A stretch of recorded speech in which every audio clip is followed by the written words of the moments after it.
75-ci testdən aldehidlər bölməsindən izahımızı davam edirəm. Demək, pentan və formaldehiddən ibarət qarışığın 10 qramına hidrogenlə 10 qramını hidrogenlə reduksiya etdikdə qarışığın kütləsi 10,2 qram artmışdır. Biz bilirik ki, bunların içindən pentan yox, formaldehid hidrogenlə reduksiya olunacaq.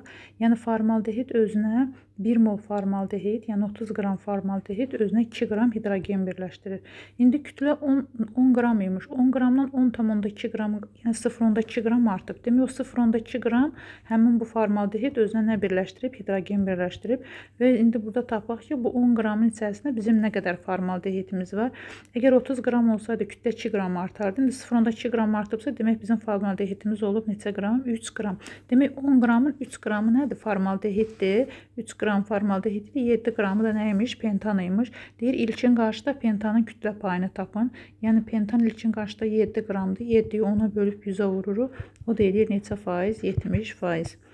85-ci testə baxırıq. Deyir, doymuş 2 atomlu spirtdə molekulunda karbon atomlarının sayı. Endi doymuş aldehiddir. Burada da karbon atomlarının sayı. Endi deyir, bunların molar kütlələrini demək, 2 atomlu spirtdə M-dir. Deyir, indi aldehiddə bu M-ə nəzərən, M-ə görə tapacağıq ki, bəs aldehiddə nə qədər olmalıdır. Doymuş 2 atomlu spirtlərdə ümumi formul belə idi. CnH2m plus 2O2 idi. Bunların emirləri nəyə bərabərdir? Bunların emirləri bərabər idi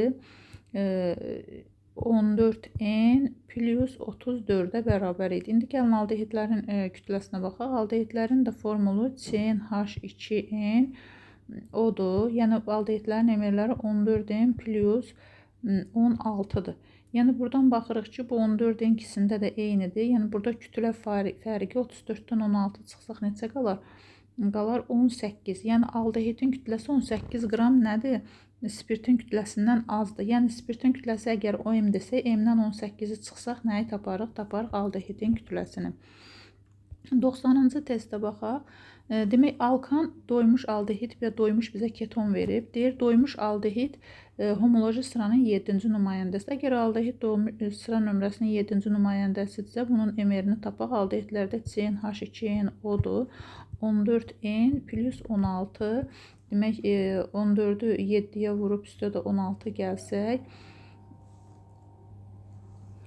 Demək, aldehidlərin emeri 14n plus 16-dır. 14-ü vursaq 7-yə üstə də gəlsək 16. O da eləyər. Demək, 8. 98-in üstə də 16 gəlsək eləyər 4. 6, 10, 10, 114. Demək, 114 imiş. A-mızın kütləsi neçəymiş? 114 imiş. Buradan sonra aldehidlərin kütləsi, alkanın kütləsinə baxaq. Alkanlarda emir 14n plus 2-dir. O da bərabərdir 114-ə.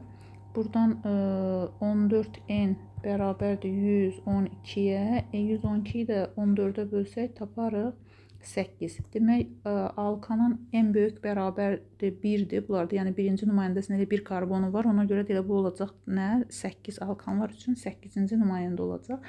Bəs doymuş ketonlar üçün nə olacaq uşaqlar? Burada bayaqları tapdıq ki, bunun demək 7 deyir karbonu var. Doymuş aldehid üçün, bu keton üçün də 7 karbon olacaq. Ancaq bizdən soruşduğu deyir ki, homoloji sıranın neçənci nümayəndəsidir. Biz də bilirik ki, ketonlarda ən böyük bərabərdir 3 olur. Yəni, ilk nümayəndəsi asetondur. Asetonun 3 karbonu var. Yəni, ilk nümayəndəsi asetondursa, onda 7 karbona görə, demək, birinci nümayəndəsinin 3 karbonu var, ikinci nümayəndəsinin 4 karbonu var, üçüncü nümayəndəsinin 5 karbonu var, dördüncü nümayəndəsinin 6, 5-ci nümayəndəsinin neçə karbonu var? 7 karbonu var. Demək, bu neçənci nümayəndəsi imiş ketonun? 5-ci nümayəndəsi imiş. Ona görə cavabımız olur nə? A variantı.